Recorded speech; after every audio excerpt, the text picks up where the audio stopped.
देवावितनमं सन्ति जसधमे स्वया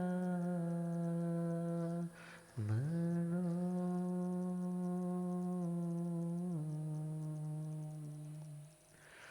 जे हाथ जोड़ गोरानो मेरे वंदना जे हाथ जोड़ गोरानो एक बार वंदना हजार बार वंदना एक बार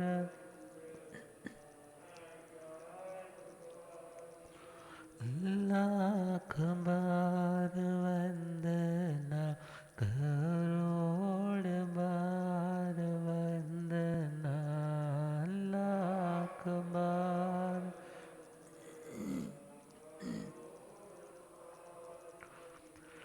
जे हाथ जोड़ गोरानो मेरी वंदना जे हाथ जोड़ गोरानो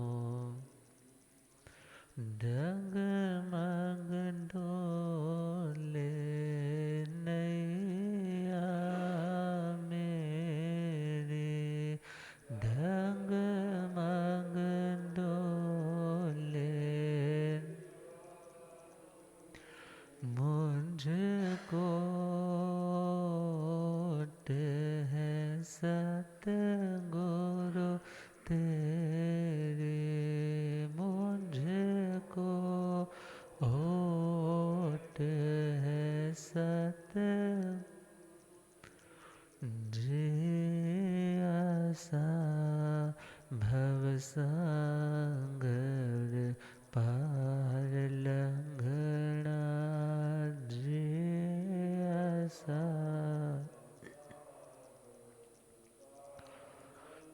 जे हाथ जोड़ गोरानो मेरी वंदना जे हाथ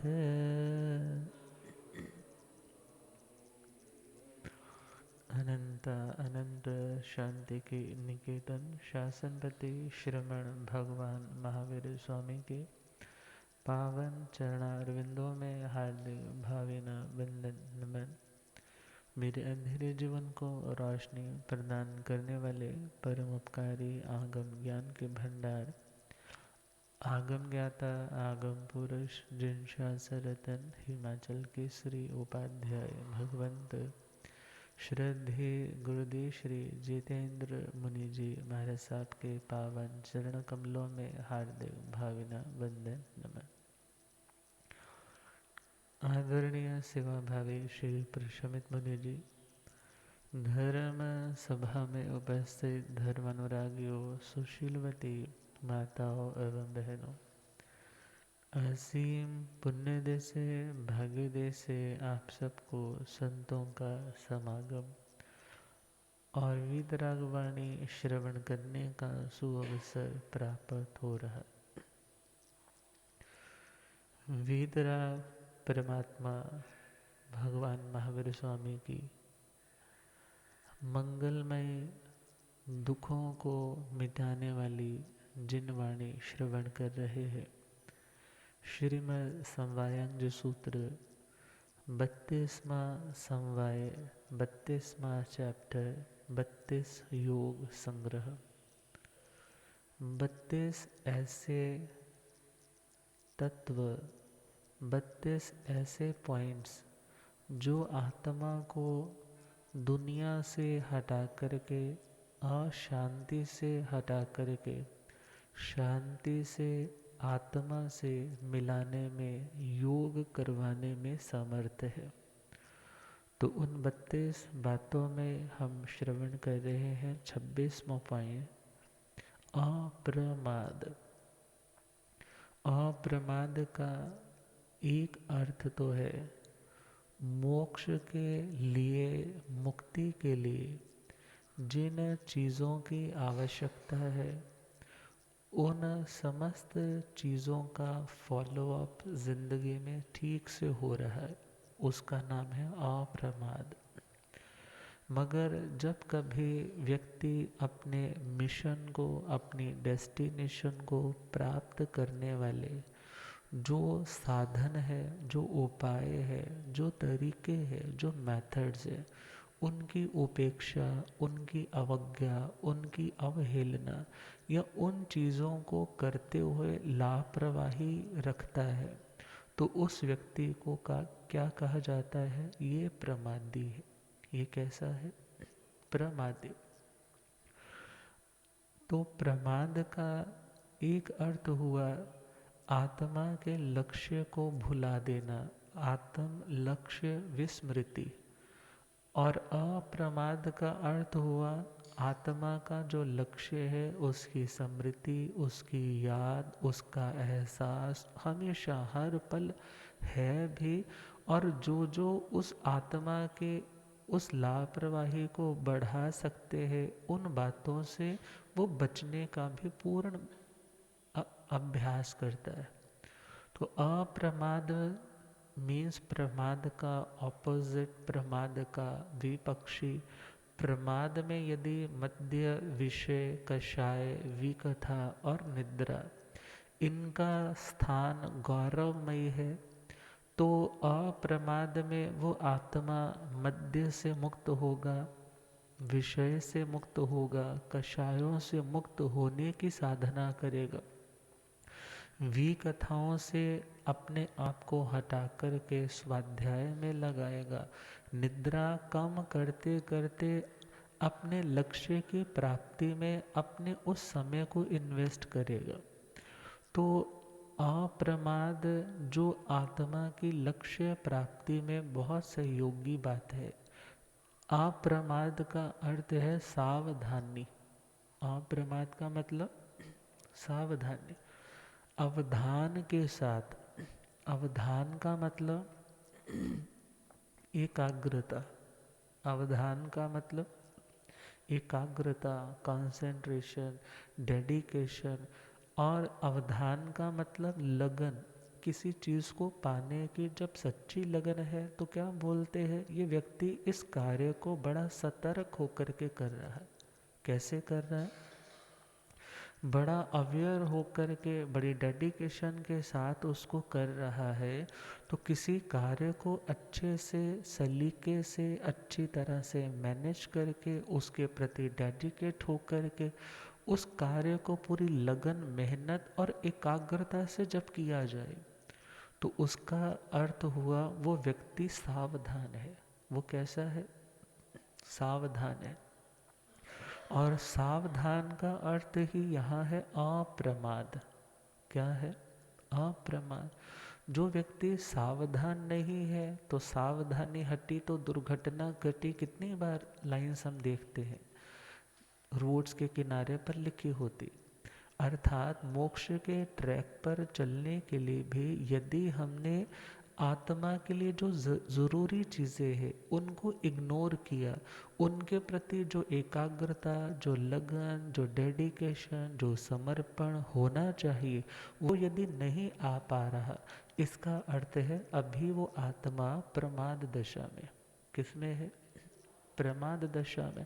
और जब वो अपने समस्त उन लापरवाहियों को छोड़ देता है, उस कार्य को बड़ी लगन से, थोड़ा वक्त मिले तो थोड़े में भी बहुत अच्छी लगन से उसको कार्य को करता है, तो उसकी उस दशा का नाम, उसकी आत्मिक, आध्यात्मिक, स्पिरिचुअल स्टेट का नाम क्या हुआ?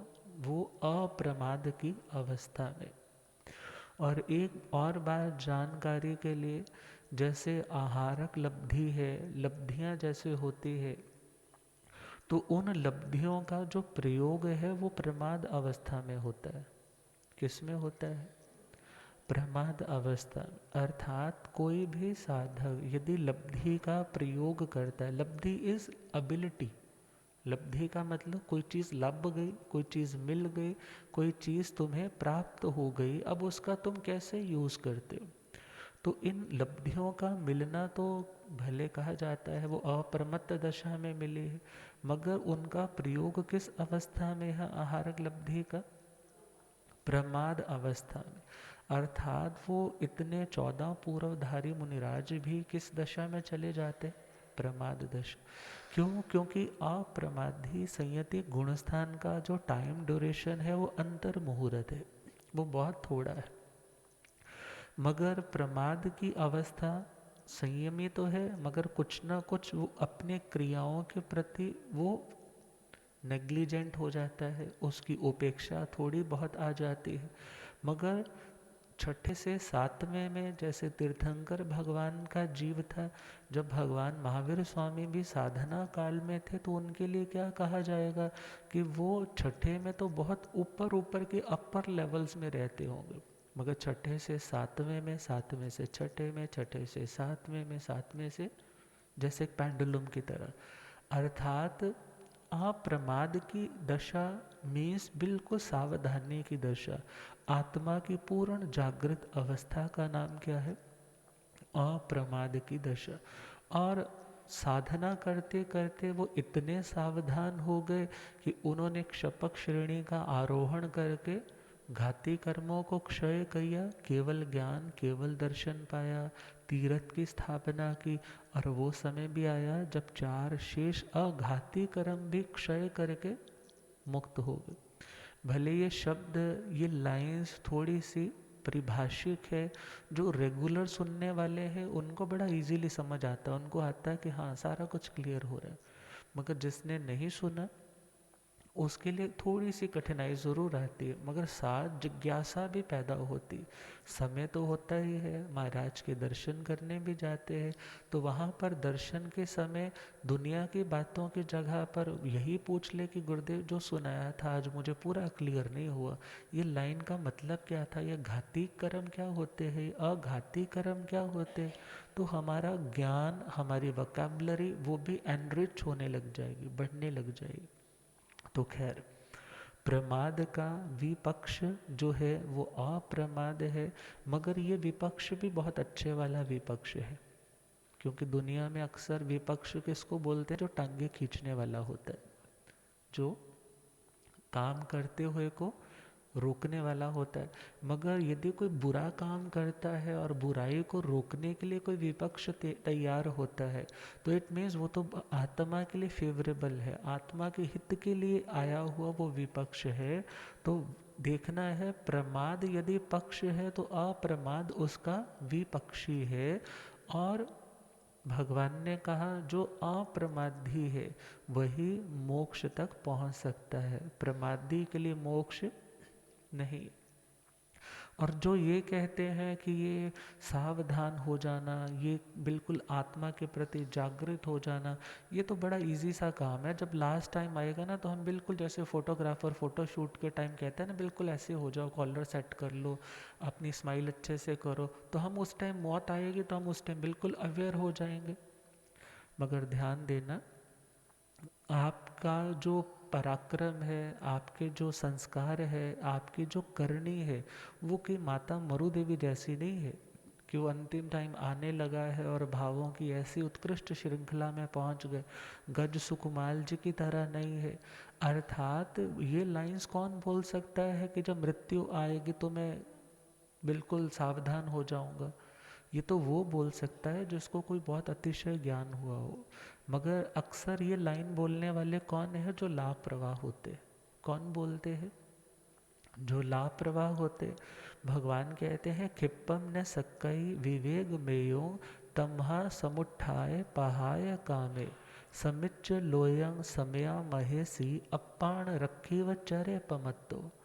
ये चौथा अध्याय है संस्कृत श्रीमद् उत्तराधन जी का, उसी में यह गाथा आती कि क्षिप्पम ने सक्कई विवेक मेयू।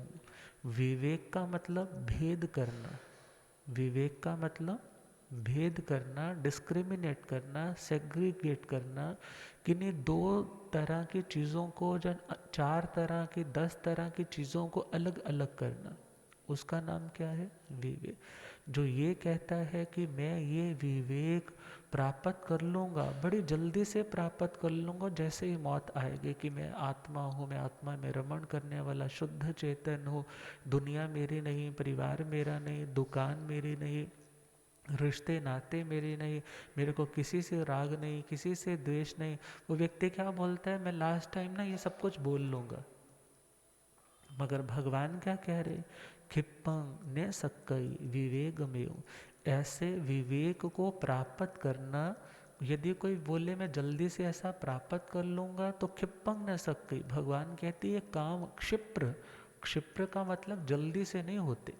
इसके लिए क्या चाहिए, रेगुलर का एक ग्रेजुअल ग्रोथ चाहिए, एक रेगुलर का विकास का क्रम चाहिए। और यदि वो विकास का क्रम नहीं है तो तुम उस हाईएस्ट पीक को भी छूने में असमर्थ हो जाओगे। तमहा समुत्थाय पहाय कामे, भगवान कह रहे हैं इसलिए तुम क्या करो, तमहा समुत्थाय, सम्यक प्रकार से, अच्छी प्रकार से उत्थित हो जाओ। उत्थित मतलब उठ जाओ। अब बिस्तरे में बोले जा रहे हो, बस जैसे ही 9 बजेंगे ना, बस मैं उठ जाऊंगा, बस साथ के साथ उठ जाऊंगा। मगर जिस व्यक्ति ने लापरवाही को ही अपना रखा है, उस व्यक्ति के लिए तो बिस्तरा छोड़ना भी क्या होता है, बिस्तरा छोड़ना इतना मुश्किल होता है। तो दुनिया में हमने जहाँ जहाँ पैर पसार रखे हैं, तो ध्यान देना है। हम चाहें कि मैं बड़ी शीघ्रता से इन सभी चीज़ों से अपनत्व को छोड़ दूंगा, तो ये कोई इजी वाला काम नहीं। तमहा समुत्थाय, इसलिए जानो और जागृत बनकर के उठ जाओ। पहाय कामे, जो दुनिया के प्रति कामनाएं हैं, लालसाएं हैं, उन्हें छोड़ते चले जाओ, उनका विसर्जन करते चले जाओ। क्योंकि ये इच्छाएं जब अधूरी रहती है तभी आत्मा को परेशान करती, आने वाले भवों में भी और इस भव में देह छोड़ने में भी प्रॉब्लम क्रिएट करते। क्योंकि कहा जाता है हसरते ना सभी, हसरते ना सभी पूरे हो पाएंगे, हसरते ना सभी पूरे हो पाएंगे, जो अधूरे रहे वो ही तड़ पाएंगे, जो अधूरे रहे वो ही तड़ पाएंगे। फिर भी दिल में ये, फिर भी दिल में ये इच्छा तो महफूज है, फिर भी दिल में ये इच्छा तो महफूज है। रात के बाद सुख की सुबह आएगी, सुबह आएगी। व्यक्ति दुनिया में रहता है, दुनिया के प्रति कितना कितना होपफुल है, कितनी आशा है, कितनी उम्मीद है कि सब ठीक हो जाएगा, सब ठीक हो जाएगा। मगर उसे ये नहीं पता कि इच्छा अधूरी तो रहेगी ही रहेगी। सब इच्छाएं किसी की पूरी नहीं होती। अपनी इच्छाओं को यदि बॉर्डर लाइन से क्रॉस होने दोगे ना, तो वो इच्छा तुम्हें कभी भी पूर्णता का जो संतोष का सुख है वो नहीं दिला पाएगी। मगर व्यक्ति क्या सोचता है, आज नहीं कल पूरी हो जाएगी, आज नहीं इतने सालों में पूरी हो जाएगी। मगर कहते हैं आवश्यकताएं तो फकीरों की भी पूरी हो जाती, मगर इच्छाएं तो बादशाहों की भी अधूरी रह जाती। इसलिए खुद ही लाइफ को मैनेज करना है कि मुझे इच्छाओं का कितना एक्सपेंशन करना है, कितना उन्हें एक्सटेंड करना है, कितना उनको मुझे एक्सपैंड करते हुए बढ़ाते हुए चलना है। तो भगवान ने क्या कहा कि हे आत्मा, तमहा समुत्थाय पहाय कामे, दुनिया के प्रति जो कामनाएं है वो तो आग में घी डालने के समान है। तुम सोचते हो मैंने ये इच्छा पूरी कर दी, बस खत्म, ये आग बुझ जाएगी। मगर इच्छा की पूर्ति से वो क्या होती है, इच्छा पूर्ति की जो लालसा है वो हमेशा बनी रहती है, वो कभी नष्ट नहीं होने वाली। तो भगवान ने क्या बोला, इसलिए अपनी कामनाओं को, अपनी आसक्तियों को, अपनी इच्छाओं को त्यागने का अभ्यास करो। तमहा समुत्थाय पहाय कामे समिच्च लोयं समया महेसी। समिच्च का मतलब सम्यक प्रकार से तुम इस लोक, लोक का मतलब जो दुनिया में लोक दिख रहे हैं ना, लोक्यन्ते दृश्यन्ते, जहाँ पर ये जीव और अजीव दिखाई देते हैं, इस दुनिया को अच्छे से देखो। देखने की मनाही नहीं की भगवान ने, देखो मगर किसी के प्रति जुड़ो नहीं। अर्थात देखो और उसको लांघ जाओ, मगर यदि अटक गए तो भटक गए, और यदि रुक गए तो वहीं पर ठहर करके तुम्हें या राग हो जाएगा या द्वेष हो जाएगा, तुम आगे नहीं बढ़ पाओगे। समिच्च लोयं समया महेसी, समता पूर्वक समदृष्टि बन करके हर परिस्थिति के प्रति एक दृष्टि, अर्थात यदि सुख है तो वो भी कर्म के कारण, दुख है वो भी कर्म के कारण, अर्थात हर समय सब सिचुएशंस के प्रति समान बुद्धि के साथ यदि तुम चलोगे तो भगवान कहते हैं तो आगे बढ़ पाओगे। समिच्च लोयं समया महेसी, जो महर्षि है, महर्षि मतलब कर्मों के भंडार को जो बड़ी महानता के साथ, बहुत ज़्यादा एफर्ट के साथ खाली करता है। कर्मणाम रेषणातिथि ऋषि, जो कर्मों को खाली करता है ना, स्टॉक को, उसको ऋषि बोलते हैं। उसको क्या बोलते हैं? ऋषि। और जो किसी स्टॉक को खाली बहुत जल्दी से कर दे, ज़्यादा मेहनत करके, तो उस व्यक्ति को क्या बोला? महर्षि। तो भगवान कह रहे हैं कि तुम इस दुनिया को देखो और दुनिया के प्रति जो कर्जे हैं उनको भी उतारो, मगर नया स्टॉक मत उठाओ। समता भाव से उन कर्मों को काटते चले जाओ। समिच्च लोयं समया महेसी, अप्पाण रखी व चरे पमत्तो। अप्पाण का मतलब अपनी आत्मा को, अपाण रखी व चरे पमत्तो, अपनी आत्मा की रक्षा करते हुए अप्रमत्त होकर के आगे चलो। क्योंकि लिखने वाले ने ये भी लिखा है, ये दिल लावण दे था नैयो, दिल नो समझौंदा टुरिया जाए, दिल लाने दे था नैयो,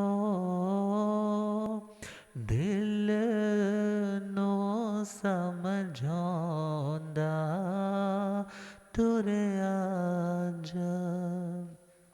इत्थे था कंदे खिलरे ने पलड़े नो बचौंदा टुरिया जाए, थे था कंदे खिलरे ने पलड़े नो बचौंदा टुरिया जा। भगवान समझा तो वही चीज़ें रहे हैं कि हे आत्मा, दुख से बचना है तो सिंपल सा उपाय, आत्मा की रक्षा करो, सावधानी से चलो, अपनी आत्मा के स्वभाव को विकृत मत होने दो, दुनिया के प्रभाव में आकर के अपनी शांति को, अपनी स्टेबिलिटी को भंग मत होने दो। जो नहीं होने देता उसी को क्या बोला? अप्रमादी। जो भंग होने देता है उसी को क्या बोला? प्रमादी। और इन 5 टाइप के प्रमाद से आत्मा की स्टेबिलिटी या आत्मा की स्पिरिचुअल ग्रोथ प्रभावित होती। तो 5 बातें, मद्य, विषय, कषाय, विकथा और निद्रा। मद्य का मतलब मादक द्रव्यों का सेवन करना। एक जगह पर हम थे, एक व्यक्ति जिसको शराब पीने की ना बहुत आदत हो गई। अब शराब इतनी इतनी कि बीमार भी पड़ गया, लिवर भी काफ़ी हद तक ख़राब हो गया, हॉस्पिटलाइज्ड भी हो गया, यंग था अभी लड़का वो। फिर वो आड़ती था और आड़ती का कोई जिम्मेदार भी था, वो हमारे पास आए, कहने लगे महाराज ये व्यक्ति आते हैं ना, कहते मैं तो इसको समझाता हूँ तो नशा क्यों करता है, तू तो अभी जवान है, जवानी का ही नशा इतना होता है।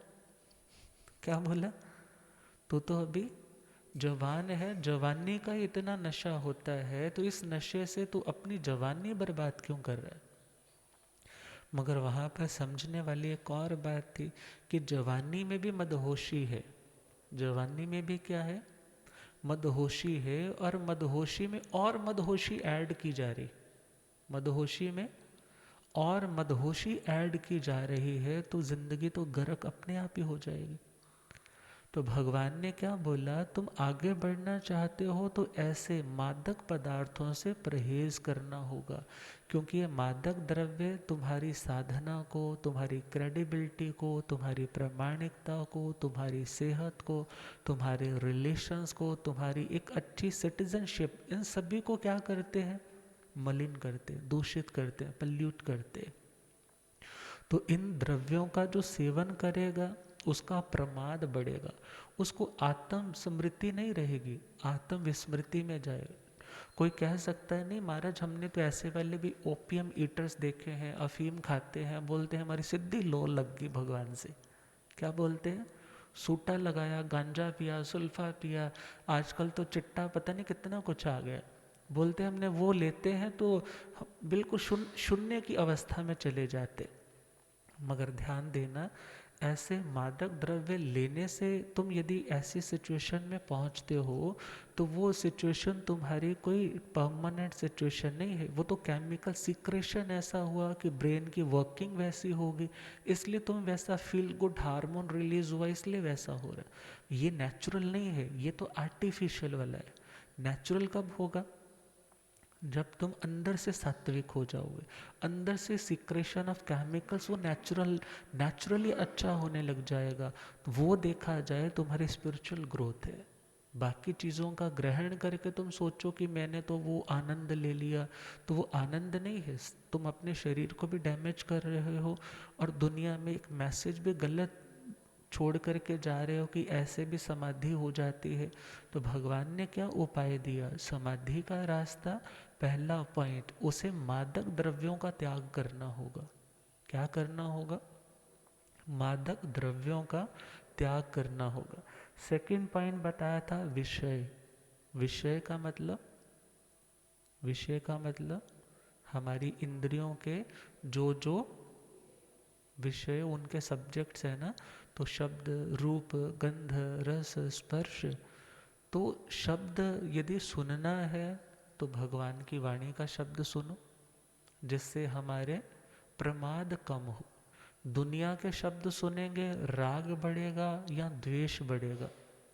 किसी ने उड़ती उड़ती खबर सुना दी तुम्हारे बारे में ऐसा बोला जा रहा है, तो या तो उसके प्रति घृणा आएगी, नफरत आएगी, कुछ अच्छी न्यूज़ आई है तो उसके प्रति राग आएगा। मगर भगवान की बातें सुनेंगे तो क्या आएगा, वीतरागता का भाव। कौन सा भाव, वीतरागता का भाव, स्टेबिलिटी का भाव आएगा। खुद को टटोलने की, सर्च करने की एक अंदर से क्यूरियोसिटी आएगी। तो देखना है, सुनना है तो किसे सुने, भगवान की बातें, गुरु की बातें। देखना है तो किसे देखे, भगवान को, गुरु भगवंतों को, उनको निहारे। और बोले जी सूंघना है, अब सूंघना है तो क्या सूंघे। आपने नोट किया होगा जब स्थानक में आते हो, गुरु महाराज के पास बैठते हो, एक नेचुरल सी वाइब्स होती है और वहाँ का एक फ्रेग्रेंस वो कुछ अलग सा होता है। और उनके हाथों से दी गई चीज़ भी कई दिन तक वो क्या बोलते हैं महाराज, पता नहीं क्या था उसमें, हमें भी समझ में नहीं आया। अर्थात यदि एहसास करना है तो उन उन चीज़ों को एहसास करो। और चौथा पॉइंट, स्वाद, रसनेंद्रिय का। यदि स्वाद चखना है तो किसका चखो, बोलते ना प्रसाद का। किसका प्रसाद, कौन सा प्रसाद। हाँ, देखा जाए तो शुद्ध रूप से, निश्चय रूप से जो बिल्कुल क्लियरली है, वो प्रसाद तो है ज्ञान का प्रसाद। कौन सा प्रसाद? उनका स्वाद चखो कि क्या क्या गजब है, कितना अच्छे से उस चीज़ को प्रिपेयर करके परोस दिया, कितनी नॉरिशिंग डाइट है आत्मा के लिए। और स्पर्श करना है तो बोले गुरु भगवंतों के चरणों का स्पर्श करो। अब ये 5 यदि विषय हम देखें तो ये कर्म बंधन के कारण नहीं है। ये कैसे है? कर्म निर्जरा के कारण। और यदि दुनिया के धरातल पे राग है, द्वेष है, विषयों के प्रति अनुरक्ति है, तो वो आत्मा के बंधन का कारण बन जाते। अगला पॉइंट चले, क्योंकि विषय के लिए तो 32वां जो हमारा एक टाइटल आता है प्रमाद स्थान उत्तराधि सूत्र में ही, तो वहाँ पर तो बताया है कि जो इंद्रियों के विषय है भले ये आत्मा का हित या अहित नहीं करते। सपोज तुम्हारे सामने कोई गुलाब जामुन पड़ा है और तुम्हें शुगर है, डायबिटीज़ है, वो गुलाब जामुन पड़ा पड़ा तुम्हारी डायबिटीज़ नहीं बढ़ाएगा, बढ़ाएगा? मगर वो तुम्हारे लालच को बढ़ाने में, तुम्हारे अंदर से क्रेविंग को बढ़ाने में एक निमित्त कारण तो है। मगर उपादान कहाँ बैठा है? अंदर। उपादान कहाँ बैठा है? उपादान का मतलब अंदर की कमजोरी। यदि कमजोरी है तो तुम उसको क्या करोगे? उठा लोगे। और यदि कमजोरी नहीं है, मीन्स तुम्हारी आत्मा यदि दृढ़ है, तुम उसके प्रति प्रभावित नहीं हुए, देखा या अंदर से आया भी मगर खुद को कंट्रोल कर लिया, तो उस विषय ने ना तो तुम्हारा नुकसान किया और ना ही तुम्हारा भला किया। भला या नुकसान करने वाला कौन है? अपनी चॉइस।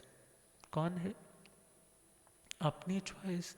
और यदि अपनी चॉइस ठीक है तो ध्यान देना, तुम्हें उससे बेनिफिट मिल जाता है। अपनी चॉइस गलत है तो तुम्हें उसी चीज़ से नुकसान मिल जाता है। तो भगवान ने कहा दुनिया की कोई भी चीज़ अपने आप में अच्छी या बुरी नहीं है। वो अच्छी है अपने लिए, वो बुरी है तो वो भी अपने लिए, मगर व्यक्ति अपने स्वार्थ के अकॉर्डिंगली, अपनी ज़रूरत के अकॉर्डिंगली, अपनी तृष्णा के अकॉर्डिंगली उन पदार्थों से या राग करता है यदि अनुकूल है, और यदि प्रतिकूल लगता है तो उन्हीं के प्रति द्वेष करता है। मगर जो समभाव पूर्वक चलने वाला है तो ये पदार्थ, ये विषय उस आत्मा का अहित नहीं करते। ये किसी का हित या अहित नहीं करते, मगर हित और अहित करने में निमित्त कारण बन सकते। क्या बन सकते हैं? निमित्त कारण बन सकते। तो शब्दों के लिए बोला जाता है कि वो हिरण क्यों पकड़ा जाता है? क्योंकि उसे पकड़ने के लिए जो मृदंग, जो वीणा इत्यादि बजाई जाती है, वो मदमस्त मदहोशी में आ जाता है। और उस मदहोशी में उसे पता ही नहीं चलता कि आगे जाल बिछा हुआ है, वो तो उसकी धुन में पागल हुआ बढ़ रहा है ना, तो जाल में फंस करके मारा जाता है। इसी प्रकार जो व्यक्ति किसी की बातों में आ जाता है, मक्खन मलाई की बातों में आ जाता है, कितनी बार रजिस्ट्रीज के ऊपर कोई ना कोई आपसे साइन करवा के चला जाता है, धोखे से आपकी प्रॉपर्टी अपने नाम करके चला जाता है। ये कैसे होता है? क्योंकि वो प्रमाद में चला गया। वो व्यक्ति किस में चला गया? प्रमाद में चला गया। विषय का सेवन किया तो उसके कारण प्रमाद अवस्था आई। अब इसी प्रकार देखे शैया पालक जो था त्रिपृष्ठ वासुदेव जी का, वो किस में चला गया था? प्रमाद में ही चला गया था ना। उसने क्या बोला, मेरे को तो उसकी आवाज़, धुन ही इतनी प्यारी लगी कि मैंने सोचा चलने तो महाराज तो सो ही गए हैं, मुझे आपकी आज्ञा का ध्यान ही नहीं रहा। तो राजा ने क्या बोला कि तुमने मेरी आज्ञा की अवहेलना की और अपने कानों की इस स्वाद को लेकर के, तो तेरे इन कानों को ही मैं क्या दूंगा? पनिशमेंट दूंगा। इन कानों को ही मैं दंड दूंगा। और कानों में उबलता हुआ शीशा, वो मेटल क्या कर दी? लेड कानों में पिघला करके डलवा दिया। वो तड़प तड़प के मर जाता है। अब यहाँ पर त्रिपृष्ठ वासुदेव ने क्या किया, इसको अभी हम एक और रख रहे, मगर उस शैया पालक ने क्या किया? प्रमाद। क्या किया? प्रमाद। और उसका रिजल्ट क्या मिला? बहुत बार जो लोग सिर्फ सुनने के शौकीन है, बाइक चला रहे हैं और कानों में ईयरफोन्स लगा रखे, गाने बहुत ज़ोर से चल रहे, पीछे से कोई आ रहा है या आगे से कोई आके टकरा रहा है, एक्सीडेंट होने के बाद पता चलता है कि ये हो गया भाई, तो वो भी क्या है, प्रमाद। और आगे चले, पहला तो आया श्रोत्र इंद्रिय का, फिर आया चक्षुर इंद्रिय का। आंखों के विषय क्या है, रूप। जो व्यक्ति रूप पे मोहित है तो वो व्यक्ति, उसको सिर्फ वही दिखाई देता है। उसको यदि 1000 लोग भी बैठे हैं ना, तो उसकी आंखें सीधी कहाँ जाती है, वहाँ। मगर भगवान कहते हैं उस आत्मा की अवनति का सम्मान तैयार हो रहा है, यदि उसके भीतर उसके प्रति राग आ रहा है। वो रूप किसी का अच्छा बुरा नहीं करने वाला, मगर भीतर का जो विकार भाव है, रति मोहनीय का भाव है, वो उसका बुरा करने वाला है। और रूप के लिए किसका दृष्टांत आता है, पतंगे का। किसका आता है, पतंगा। पतंगा समझते हैं, जब दीपक जलाते हैं तो चारों ओर घूमता है, और उसी लौ के ऊपर वो अपने प्राणों को न्यौछावर कर देता है। अर्थात उसकी मृत्यु का कारण क्या बना, उस दीपक की लौ के प्रति राग का भाव। लिखने वाले एक शायर ने लिखा है, ओ नादान पतंगे मत लिपट शम्मा की लौ से, ये जलवा ए महबूब नहीं मौत खड़ी है। कौन खड़ी है, मौत खड़ी। तो भगवान ने भी क्या बोला, इस रूप के पीछे पागल होकर के कितने कितने लोगों ने अपनी जिंदगी, अपने परिवारों की जिंदगी बर्बाद कर दी। मगर हे आत्मा, तुम्हें खुद को स्टेबल रखना। नियत है ये पुद्गल के परिणाम है, आज अच्छा कल बुरा, आज बुरा कल को अच्छा। अर्थात इनकी माया में उलझ गए तो कभी सुखी होने वाले नहीं हो। फिर आगे चले, घ्राण इंद्रिय। घ्राण इंद्रिय जिसके वश में नहीं है, तो वो किसके जंजाल में फंस जाता है, दृष्टांत, दृष्टांत सांप का। किसका, सांप का। सांप को पकड़ने के लिए इतनी फ्रेग्रेंस रखी जाती है कि वो जैसे ही बाहर आता है और उसको पता नहीं चलता कि मुझे पकड़ने के लिए भी इन्होंने सब कुछ लगा रखा है, और सूंघते सूंघते वो उनके शिकंजे में, जहाँ उसको पकड़ना है, उसमें आ जाता है।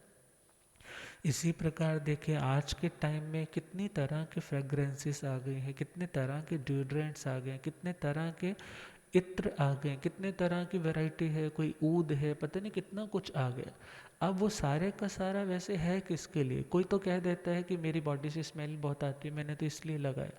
मगर ऐसे वाले होंगे 2-3%, मगर ज़्यादा की परसेंटेज किनकी है, कि सामने वाले को प्रभावित करना, क्योंकि वो स्मेल तुम्हारे इमोशंस को प्रभावित करेगी, केमिकल सिक्रेशन होगा, फील गुड, अट्रैक्शन और डिस्ट्रैक्शन और डिस्ट्रक्शन, भटक जाओगे। मगर भगवान ने क्या बोला, इन पदार्थों के सुगंध या दुर्गंध में पड़ करके तुम्हें किसी भी तरह के कर्म का बंधन नहीं करना। अर्थात श्रृंगार प्रिय हो जाओगे तो साधना से भटक जाओगे। ये गाड़ी है, ये शरीर है, इसकी केयर करनी पड़ेगी, मेंटेनेंस रखनी पड़ेगी, उस दृष्टि से चल रहे हो तो ऐसी कोई बात नहीं है। तो आगे बढ़े। चौथा पॉइंट है रसनिंद्रिय का। रसनिंद्रिय कंट्रोल में नहीं होती किसकी, मछली की। किसकी नहीं होती, बोलेंगे महाराज यहाँ पर तो किसी की भी नहीं है रसनिंद्रिय कंट्रोल, मगर मछली का दृष्टांत एग्जाम्पल दिया। जैसे वो मांस के टुकड़े को हुक के ऊपर लगा करके पानी में उतारते हैं, और जैसे ही वो लपकती है गले में कांटा फंस जाता है। चूहे को पकड़ा जाता है तो कैसे पकड़ा जाता है, ब्रेड का एक टुकड़ा लगा देते हैं, बेचारे को पता ही नहीं लगता, जैसे टकराता है पिंजरा बंद हो जाए। इसी प्रकार वो अनुकूल, वो स्वादिष्ट पकवान, वो स्वादिष्ट भोजन भी आत्मा की साधना को विकृत करने वाले। इसलिए भगवान ने क्या बोला, तुम्हें रस के चक्कर में पड़ कर के प्रमाद का सेवन नहीं करना। आगे चले, अगला है स्पर्श निंदे। गुरुदेव पधारे। हो रब मेरा सतगुरु बन के आया मैनो,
सतगुरु बन के आया मैनू, ओ मैनू वेख लैण दे के मत्था टेक लैण दे, ओ मैनू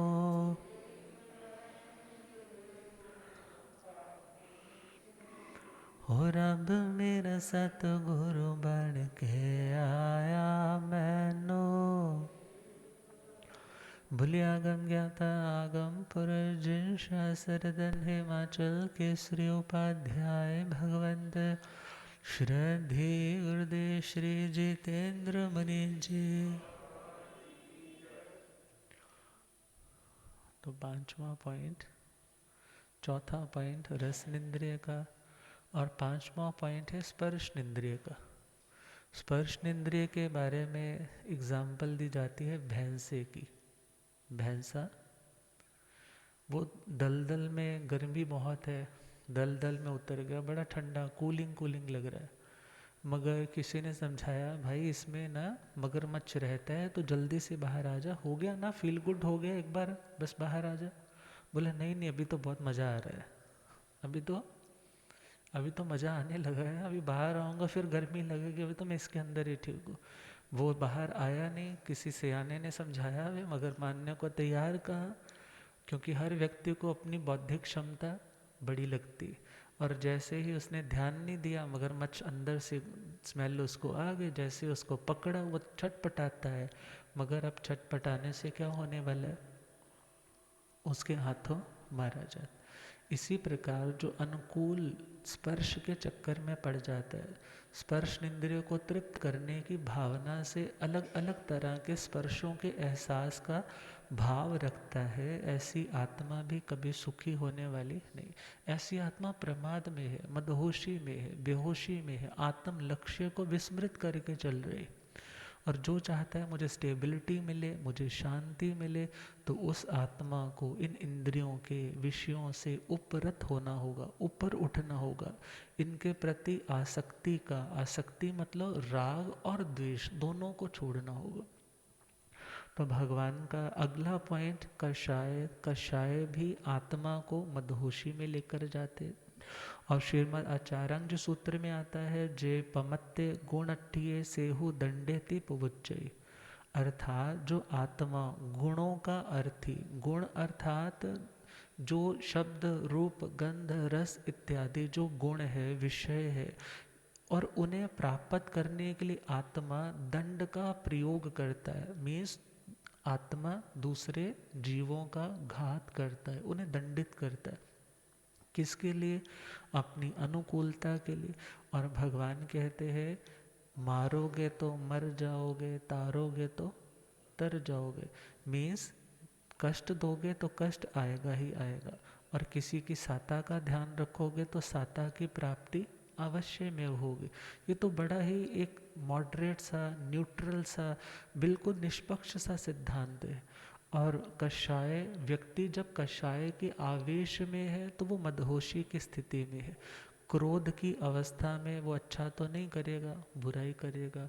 गुस्सा बहुत आया, बोलते हैं कि महाराज घर में राइफल रखने से ना डर लगता है।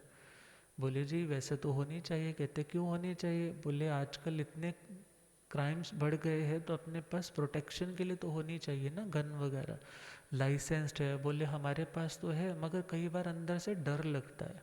क्यों डर लगता है? कि कभी गुस्सा ज़्यादा आया तो कहीं ये ना हो कि घर के सब लोगों को क्या कर दे, ये शूट कर दे या खुद को ही ख़त्म कर दे। अर्थात शस्त्र उसी के हाथों में अच्छा लगेगा ना जो जानता है इसका प्रयोग कहाँ कैसे करना है। ये शस्त्र डिफेंस के लिए है, ऑफेंस के लिए नहीं है। अर्थात तुम किसी की रक्षा करने के लिए प्रयोग करते हो, बात अलग है, मगर उसी शस्त्र का प्रयोग तुम बस दूसरे को कष्ट पहुंचाने के लिए, व्यर्थ में अपनी बढ़ाई हाँकने के लिए कर रहे हो, तो वो तुम्हारे ही विनाश का कारण बन जाता है। तो कषाय, क्रोध, मान, माया और लोभ, इसके बारे में भी फिर कल चर्चा करेंगे। अब गुरुदेव कृपा फरमाए। ओम शांति।